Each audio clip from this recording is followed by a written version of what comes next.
नमस्कार, सबस्क्राईब करा तिचा सागर न्यूज। आज सांगली दौऱ्यावरती राज्याचे कृषी मंत्री विश्वजित कदम हे होते। दरम्यान दौऱ्यावरती असताना विश्वजित कदम यांनी जातीनं सांगली जिल्ह्याच्या प्रश्न सोडवण्यात लक्ष घातलं। दरम्यान सांगली जिल्ह्याची सद्य परिस्थिती आणि येणारे पूर असेल किंवा येणारा पावसाळा असेल यावरती विशेष लक्ष केंद्रित करून तशा सर्वांना सूचना दिल्या। त्याचप्रमाणे पूर परिस्थिती निर्माण होऊ नये यासाठी काय काय उपाययोजना करायच्या आहेत याची आखणी केली।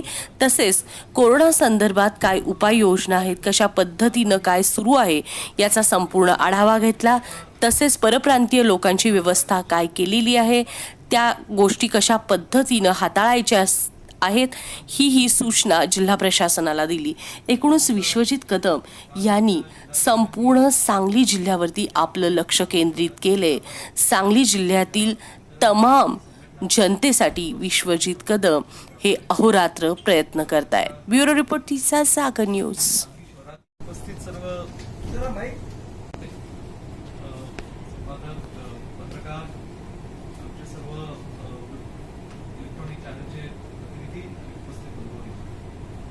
मी आपली दिलगिरी व्यक्त करतो की अचानकपणे पत्रकार परिषद घेण्याचा निर्णय घेतला। कारण आज प्रशासकीय कामकाजाची एक बैठक घेऊन या ठिकाणी मी जत आणि सांगली जिल्ह्याच्या इतर तालुक्यांमध्ये तिचा दौरा करणार होतो, परंतु काही कारणांमुळे मला दोन्ही दौरा रद्द करावा लागला आणि मी आता आपल्या कडेगावला जाऊन उद्या तो दौरा करत आहे। मूळ मुद्द्यावर येतो। आज आम्ही एकंदरीत सांगली जिल्ह्याचा कोरोना व्हायरसच्या कोविड-19च्या पार्श्वभूमीवर एक सर्व कामकाजाचा आढावा घेतलेला आहे। त्यात 2-3 मुद्दे होते। पहिला मुद्दा, काल आपल्या जिल्हाधिकाऱ्यांनी या ठिकाणी सांगली शहरातले जे व्यापारी आणि ज्या इतर व्यापारी संघटना आहेत त्या सर्व संघटनांच्या प्रमुखांची व्यापाऱ्यांची एक चर्चा केलेली आहे आणि सांगली शहरातील विशेष करून सांगली शहराच्या बाजारपेठेतील दुकानं ही लवकरात लवकर सर्व शासकीय नियमांचं पालन करून कोरोना व्हायरसच्या पार्श्वभूमीवर आरोग्य खात्याच्या सुद्धा ज्या काही सूचना आहेत त्या सर्व सूचनांचं पालन करून ही दुकानं कशी सुरू करण्यात येतील ह्याच्या संदर्भात आज आम्ही सर्वांनी एक सकारात्मक चर्चा केलेली आहे। येणाऱ्या 15 तारखेला त्याच्या पूर्ण एक चांगला प्लॅन व्यापाऱ्यांना विश्वासात घेऊन या ठिकाणी प्लॅन करण्यात येईल आणि त्यांची अंमलबजावणी सांगली शहरामध्ये लवकरात लवकर केली जाईल। पुन्हा एकदा मी सांगू इच्छितो की सांगली जिल्ह्यात जे काही कोविड-19चे पेशंट्स आहेत आता सध्याचे, तसं आपल्या प्रशासकीय यंत्रणेने सगळेच महसूल विभागाचे अधिकारी असतील, आरोग्य अधिकारी असतील, पोलीस अधिकारी असतील, तालुका स्तरावर काम करणारे सर्वच या सर्वांनी अत्यंत चांगलं काम केलेलं आहे आणि आपण आपला आकडा मर्यादितच या ठिकाणी 9 पर्यंत या ठिकाणी ठेवलेला आहे। ही फार मोठी मला म्हणायचं आहे की एक चांगलं काम आपल्या जिल्ह्याच्या या सर्व विभागांकडनं चांगलं या ठिकाणी झालेलं आहे। तिसरा मुद्दा जे आम्ही आज चर्चेत घेतला, जी सांगली जिल्ह्यामध्ये इतर जिल्ह्यातून आणि इतर राज्यातून सांगली जिल्ह्यातलीच मूळचे रहिवासी असणारे जे आपले नागरिक आहेत, जे येत आहेत, त्याच्या संदर्भात आम्ही सखोल चर्चा केली की त्यांच्या जिल्ह्यामध्ये येण्याकरता त्यांना कशा सुविधा उपलब्ध करण्यात येत आहेत, त्यांच्या आरोग्याची तपासणी कशी करण्यात येते, किती टक्के लोक सांगली जिल्ह्यातल्या कुठल्या तालुक्यांमध्ये येत आहेत। म्हणजे कदाचित असं होऊ शकते की सांगली जिल्ह्यामध्ये 10 तालुक्यातले 5 किंवा 6 तालुक्यांमध्येच 70-80% लोक येऊ शकतील आणि उर्वरित तालुक्यांमध्ये कदाचित केवळ 30% लोक येण्याची शक्यता असू शकते। तर ह्याच्या संदर्भातही एक अत्यंत चांगली चर्चा झाली। कुठल्या जिल्ह्याच्या सीमेवरती मेन रोड्सवरती या ठिकाणी आरोग्य खात्याचे अधिकारी, पोलीस आपले अधिकारी आज चांगल्या पद्धतीने काम या ठिकाणी करतात। आतापर्यंत 5000 लोक हे सांगली जिल्ह्यामध्ये या ठिकाणी आलेले आहेत, सुरक्षित आलेले आहेत आणि त्यांना होम क्वारंटाईन करण्यात आलेले आहे त्या गावांमध्ये आणि त्यांची काळजी व्यवस्थित घेण्यात आली आहे आणि त्यांच्यामुळे त्या गावांमध्ये किंवा इतर लोकांना काही कोरोनाचा धोका निर्माण होऊ नये याची खबरदारी त्या गावातील असणारी ग्राम समिती आणि त्या गावात आणि त्या तालुक्यात काम करणारे सर्व महसुली आरोग्य खात्याचे अधिकारी चांगल्या पद्धतीने घेत आहेत। त्याचबरोबर जवळजवळ एक 3,000 लोक बाहेर गेले 5,000 आहेत ना, 5,800 आलेले आहेत आणि आतापर्यंत जे गेलेले आहेत किंवा जाणारे आहेत ही 23,000 संख्या आहे. आणि 23,000 संख्या काय एका राज्यातली नाही किंवा 2 राज्यातली नाही, ही देशभरातल्या सर्व राज्यांची आहे, जे काही त्या कारणामुळे या ठिकाणी आपल्या जिल्ह्यात होते. आणि हे सगळे परप्रांतीय नाही, त्यातली काही लोक महाराष्ट्रातली सुद्धा आहेत, काही सांगलीचेही रहिवासी आहेत, ज्यांना इतर काही कारणांमुळे महाराष्ट्रातल्या इतर जिल्ह्यांमध्ये जायचे. अशी महाराष्ट्रातल्या सांगली जिल्ह्यातल्या इतर जिल्ह्यांमध्ये आणि महाराष्ट्राच्या बाहेर जाणाऱ्यांची संख्या ही सरासरी 23,000 आहे. तर त्याची प्रोसेस अत्यंत चांगल्या पद्धतीने जिल्हाधिकारी कार्यालयाच्या माध्यमातून होती. ऑनलाईन ऍप्लिकेशन्स या ठिकाणी एक्सेप्ट केले जात आहेत आणि त्याची सुरळीतपणे प्रोसेसनी त्या लोकांना जशा परवानग्या दिल्या जात आहेत तशी ही मंडळी जात आहे. दुसरा मुद्दा, येणाऱ्या 10 दिवसात 10 ते 15 दिवसांमध्ये अंदाजित मी असं सांगू इच्छितो 10,000 लोक आणखी सांगली जिल्ह्यामध्ये येणं अपेक्षित आहे. आणि हे 10,000 लोक मी सांगितल्याप्रमाणे काही एका तालुक्यात किंवा एका फक्त सांगली शहरात येणार नाहीयेत, ते जिल्ह्यामधल्या सर्व तालुक्यांमध्ये त्याच्यानुसार त्या ठिकाणी ते जाणार आहे.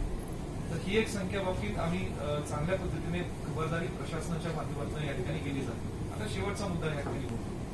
शेवटचा मुद्दा अत्यंत महत्वाचा आहे की अत्यंत चांगली जवळ अर्धा तास पाऊण तास आम्ही फक्त पावसाळा, हवामान खातं आणि पूर परिस्थितीच्या पार्श्वभूमीवर आणि त्या पूर परिस्थितीत जर दुर्दैवाने हे कोरोनाचा प्रसार हा महाराष्ट्रात, देशात आणि दुर्दैवाने म्हणजे असं होऊ नये, परमेश्वराला प्रार्थना आहे, सांगली जिल्ह्यात सांगत असेल तर त्या परिस्थितीत जिल्ह्याच्या प्रशासनाकडनं आपण काय खबरदारी घ्यायची आहे, कुठल्या गोष्टींची काळजी घ्यायची आहे, कशी त्याची पूर्वतयारी करायची आहे, याच्या बाबतीत आज आमची सखोल चांगल्या पद्धतीची चर्चा झाली.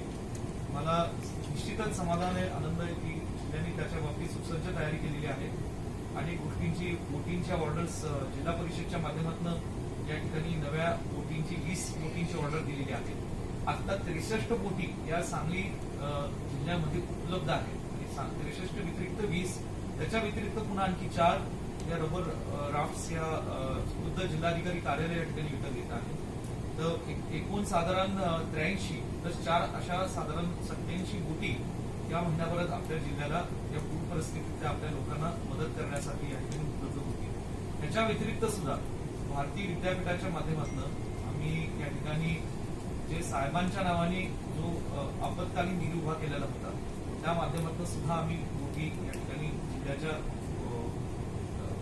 पूर परिस्थितीच्या उपयोगासाठी या ठिकाणी आम्ही विकत घेत आहे. विषय वेगळा आहे, तुम्ही आज बोलत नाही, आज प्रशासकीय याच्यावरच मला बोलायचं आहे. तर अशा प्रकारे 87 बोटींची उपलब्धता 1 महिन्यामध्ये या ठिकाणी केली जाईल. त्याच्या व्यतिरिक्त जिल्ह्याच्या प्रशासनाकडनं प्रत्येक ग्रामपंचायतीच्या कार्यालयामध्ये या ठिकाणी माईक्स असतील, लाईफ जॅकेट असतील 10 नग, हेल्मेट 2 नग, लाईफ रिंग असतील 3 नग, ग्लव्स 6 नग, रोप म्हणजे जी एक अशी जाड दोरी लागते बोटीसाठी किंवा लोकांना बोटीमध्ये चढण्याकरता उतरण्याकरता अशी 3 नग, गमबूट्सचे 3 सेट्स, टॉर्चचे 3 sets, bags 3 sets, megaphone 2 set, portable megaphone असतात ना बोटीवरनं किंवा कुठेतरी उतरल्यानंतर ते वापरू शकतात, असे किट्स आज जिल्हा प्रशासनाकडनं सुद्धा ग्रामपंचायतीला या ठिकाणी प्रत्येक गावाला पूर पट्ट्यातल्या या ठिकाणी देण्यात येतात.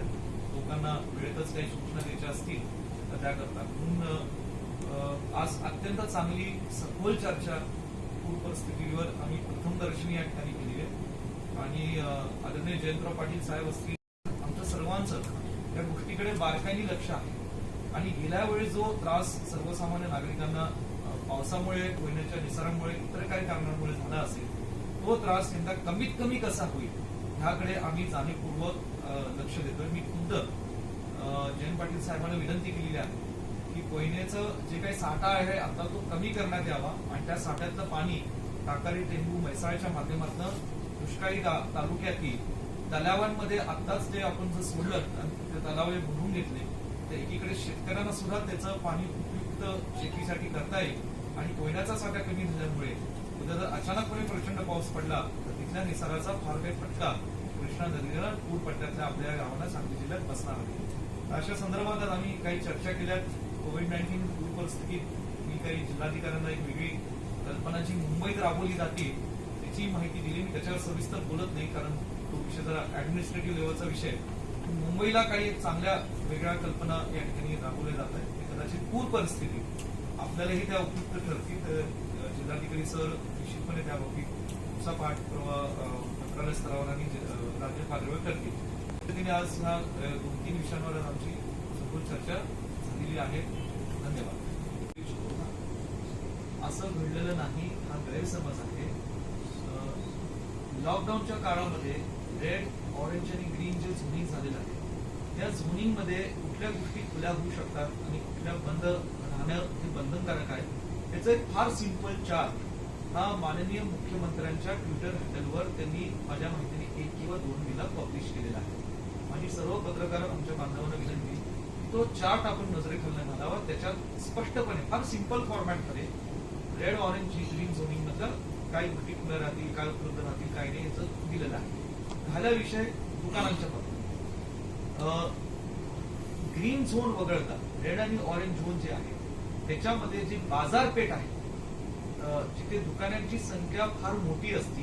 प्रत्येक शहरामध्ये काही ठराविक बाजारपेठा असतात किंवा एक रस्ते असतात ज्याला आपण बाजारपेठ म्हणतो. जसं पुण्यातलं टिळक रोड आहे, आपल्यातलं गणपती पेठ आहे, कापडपेठ आहे, आपला आणखी एक रस्ता आहे हा. तर तिथे बंधनच आहेत अजूनही. इतर शहरांमध्ये ती खुली झालेली नाही. जर आपण कोल्हापूरचा उल्लेख करू इच्छिता तर कृषीच्या काय झाले कोल्हापूरमध्ये त्यांनी ट्रायल घेतलं होतं. त्यांनी पुढं खोलं ठेवलेलं नाही. राज्याचा एक जबाबदार मंत्री या नात्याने आपल्याला सांगू इच्छितो त्यांनी एक ट्रायल घेतला होता आणि त्या ट्रायलचा अभ्यास जिल्हा स्तरावर कलेक्टर आणि आम्ही सगळे करत आहोत. 17 तारखेच्या पुढे ह्याच प्रकारचा अंमलबजावणी आपल्याला करता येईल याच्यावर आमचा विचार चालू आहे. विजयनगर 90चा रुग्ण सापडला म्हणून सांगली मिरज सारखा हमरस्ता हे प्रश्न विचारलाय. सांगली मिरज रोड जे विजयनगर एरियामध्ये काही दिवसापूर्वी जे पॉझिटिव्ह रुग्ण सापडला होता त्याच्यानंतर जे महानगरपालिकाच्या जे कंटेनमेंट झोन तयार केला होता त्या कंटेनमेंट झोन मध्ये आपली सांगली मिरज रोडच्या एका साईडच्या बाजूच्या नकाशामध्ये त्या कंटेनमेंट झोनच्या आतमध्ये आहे. त्यामुळे आपण ते रोडला बंद केलेला आहे नॉर्मल पब्लिकसाठी. ते लोकांची सेफ्टीसाठी फक्त 28 डेज 28 दिवसासाठी आणि ते पण दिवस संपत आहेत. आणि बाकी जे मुवमेंट होत आहेत गव्हर्नमेंट व्हेकल तुम्ही म्हणतात डॉक्टर्स इथे जातात कारण की डॉक्टर्सची मुवमेंट गरजेची आहे. अत्यावश्यक सेवा बघून म्हटलं पुरी बात बाकीची जे पोलीसची मुवमेंट आहे पोलीसची मुवमेंट होत आहेत. पण नॉर्मल पब्लिक ज्या नॉर्मल पब्लिक आहेत त्यासाठी आपण एक एक्स्ट्रा मार्ग दिलेला आहे. आपण लोकांना थांबलेला नाही, फक्त एक पर्याय रूट दिलेला आहे 28 डेज साठी. आणि ज्यापर्यंत ते नकाशाच्या प्रमाणे ते कंटेनमेंट झोन आहेत ते आपल्याला सावध राहायला पाहिजे त्या दिवशी. मग परवा एसटी कॉलनीमध्ये एक रुग्ण सापडला तर तिथं सांगली मिरज रस्ता का बंद केला नाही?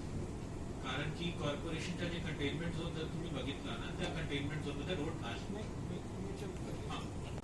फॉर्म झाला होता त्याच्यामध्ये आपण बघितलं की जे व्यक्ती पॉझिटिव्ह निघाल्या होत्या त्याचं जे काही ओरिजिन आहे की त्यांना कुठून कोरोना व्हायरसची लागण झालेली आहे याचं ट्रेसिंग जे चाललं होतं त्याच्यामध्ये आपल्याला ते ट्रेस झालेलं नव्हतं. अजूनही त्याची नोंद कोणता कॉन्टॅक्ट होता तो आपल्याला ट्रेस झालेला नाही. त्याच्यामुळे सफिशियंट आपल्याला कंटेनमेंट झोन तयार करणं हे आवश्यक होतं. कारण की त्या कम्युनिटीमध्ये त्या एरियामध्ये व्हायरसची पसरण झालेली आहे का हे चेक करणं हे आवश्यक होतं. त्या अनुषंगाने आपण साधारणतः 1 किलोमीटर परिसराचा त्रिज्येचा जो होता तेवढा कंटेनमेंट झोन केला होता. आणि कंटेनमेंट झोन मध्ये आपला सांगली मिरज रोड अगदी भर रस्त्यातनं जातो त्याच्यामध्ये त्याला पॅरलल रोड असल्यामुळे तो तेवढा पण स्ट्रेच बंद केलेला आहे कंटेनमेंट झोन मधला.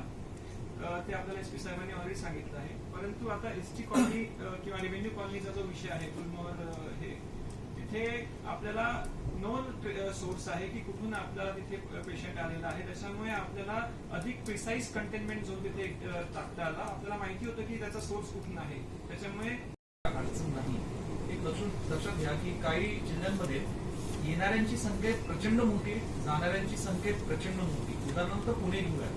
पुण्यातनं जवळजवळ 25-30 हजार लेबरर्स हे पुण्यातनं बाहेर जाऊ इच्छितात आणि तेवढीच संख्या पुण्या शहरामध्ये येऊ इच्छितात इतर काही कारणांमुळे. आणि म्हणून तिथं सर्व्हरवर पण लोड येतो आणि ऍप्लिकेशन आल्यानंतर बऱ्याचदा डुप्लिकेशन ऑफ ऍप्लिकेशन होत आहे. बऱ्याचदा अपुरी माहिती भरली जाते, म्हणून ते व्यवस्थित सर्व्हरला पण उत्तर देता येत नाही. कारण हे जे सॉफ्टवेअर राज्य शासनाकडनं महाराष्ट्रावर वापरलं जातं हे अचानक झालेलं हे सॉफ्टवेअर आहे. म्हणून डुप्लिकेशन हे ऑटोमॅटिक उडवणं हा त्या सॉफ्टवेअरमध्ये हे नाहीये, म्हणजे तो अजून ती सुविधा नाहीये. ती सुविधा कालांतराने दुरुस्त होईल, पण निश्चितपणे माझ्या माहितीने 1 किंवा 2 दिवस नाही, 2 दिवसात मॅक्सिमम लोकांना उत्तर मिळतात आणि कोड्स मिळतात तिथे. मला वाटतं सांगलीत तरी मिळतात. ऍव्हरेज सांगू शकतात तुम्ही आकडेवारी आपल्या सिस्टीमवरनं जवळजवळ आतापर्यंत 20,637 ऍप्लिकेशन प्राप्त झाले. त्याच्यामध्ये जर आपण बघितलं तर 8 तारखेला 3,200, 9 तारखेला 3,125 ही आकडेवारी प्राप्त झाली. त्यातले आपले 5,607 ऍप्लिकेशन हे मंजूर झाले आणि 10,016 ऍप्लिकेशन हे रिजेक्ट झाले. म्हणजे साधारणतः 15,000 ऍप्लिकेशन मी शहरामधले आपले डिसाईड झालेले आहेत. आपली जी हे आहे आता आपल्या 2 टीम्स याच्यावर कार्यरत करत आहेत. तिच्यामध्ये बरेच लोकांना मी मागच्या पत्रकार परिषदेमध्ये पण आपल्याला सांगितलं होतं की बरेच लोक एकदा एक ऍप्लिकेशन रिजेक्ट झालं तर चुकीच्या पद्धतीने पुन्हा तेच ऍप्लिकेशन करतात. ही सोय जी आहे हा हक्क नाही की बाहेर जायसाठी मला 24 तासाच्या कालावधीमध्ये आम्हाला हक्क म्हणून तो मिळाला पाहिजे. ही आपल्याला दिलेली सुविधा आहे जी कागदपत्रांच्या आधारे जी आपल्याला जे ऍप्लिकेशन योग्य असतील त्यांना आपण मंजूर करतो आहोत. आणि यावेळी मी थोडं वेगळं सांगू इच्छितो आपल्याला की आता कराडला विमानतळ आहे, कोल्हापूरला आहे, सांगलीला विमानतळ व्हावं ही सांगलीकरांची इच्छा होती. आणि खरं सांगलीच्या उद्योग वाढीच्या दृष्टीने पुन्हा सांगली जिल्ह्यामध्ये इतर जे राज्यातले आता गलाई व्यावसायिक आहेत त्यांना थेट सांगलीमध्ये येण्याच्या दृष्टीने विमानतळ हे निश्चितपणे लोकांना उपयुक्त ठरेल, उद्योगवाढीसाठी करेल, टुरिझमसाठी करेल, याच्यात काही दुमत नाही. हा विषयावर निश्चितपणे येणाऱ्या काळामध्ये आम्ही राज्य सरकारची पाठपुरावा करू. परंतु तात्पुरत्या स्वरूपात प्रत्येक जिल्ह्याला एक हेलिपोर्ट असावं ही कल्पना कॅबिनेट मीटिंगमध्ये आम्ही काही मंत्रिमंडळातल्या सदस्यांनी मांडलेली होती. त्याचं मुख्य कारण सांगतो, जेव्हा गेल्या वेळेस महापूर आलेला होता, महापूर उतरत असताना एनडीआरएफची टीम असतील, आर्मीच्या सुद्धा काही छोटी हेलिकॉप्टर्स आले होते, उशिरा आले होते, त्याच्यावर आता बोलत नाही, परंतु आले होते. तेव्हा सांगलीसह मला वाटतं पलूस मधलं कृष्णा मागासवर्गीय सुग्रणीचा जे तिथले हेलिपॅड आहे तिथे येऊन ते गेले होते. कारण सांगली शहरामध्ये ते मोठं हेलिपॅड आर्मीचं फार मोठं असलेलं लँड करण्याची सुविधा नव्हती, म्हणून त्यांना पलूसचं या ठिकाणी फायनल करावं लागलं होतं आणि तिथं त्यांनी ट्रायल पण एक रन केलेला होता. हा विषय तुम्ही चांगला मांडलाय. प्रत्येक जिल्ह्याला हेलिपोर्ट असावं, जसं एअरपोर्ट असतं तसं हेलिपोर्टचे कन्सेप्ट या ठिकाणी निघत आहे आणि त्या दृष्टीने जागा फायनल करण्याच्या बाबतीमध्ये आम्ही पुढे येणाऱ्या काळात पाठपुरावा करू. पतंगरावनी पक्षाचे असो या बाबतीमध्ये एक सकारात्मक भूमिका आम्ही येणाऱ्या काळात घेऊ आणि जिल्ह्यामध्ये हेलिपोर्ट तरी व्हावं आणि विमानतळाच्याही जागा उपलब्धता, इतर जे काही टेक्निकल इश्यूज असतील ते सॉर्ट आउट करून विमानतळ व्हावं याच्यासाठी आम्ही पाठपुरावा करू. गेल्या खेपेला महापुराच्या वेळेला अलमट्टी धरणातून आमची जेव्हा डीपीडीसी होती ना हा. तसं शिवाजीराव नाईक साहेब 1 तास घ्यायचं. मला वाटतं आता तुमच्याकडे नाही, वेगळी घ्यावं लागेल आम्हाला. म्हणजे तुम्ही केव्हा तरी भेटता म्हणून प्रश्न जास्त. हरकत नाही. अलमट्टी धरणात पाण्याचा विसर्ग मागच्या खेपेला तत्कालीन मुख्यमंत्र्यांनी एक सांगितला होता आणि प्रत्यक्षात साईट वरती आम्ही गेल्यानंतर तिथं कमी दाखवत होते. अलमट्टीतल्या पाण्याचा विसर्ग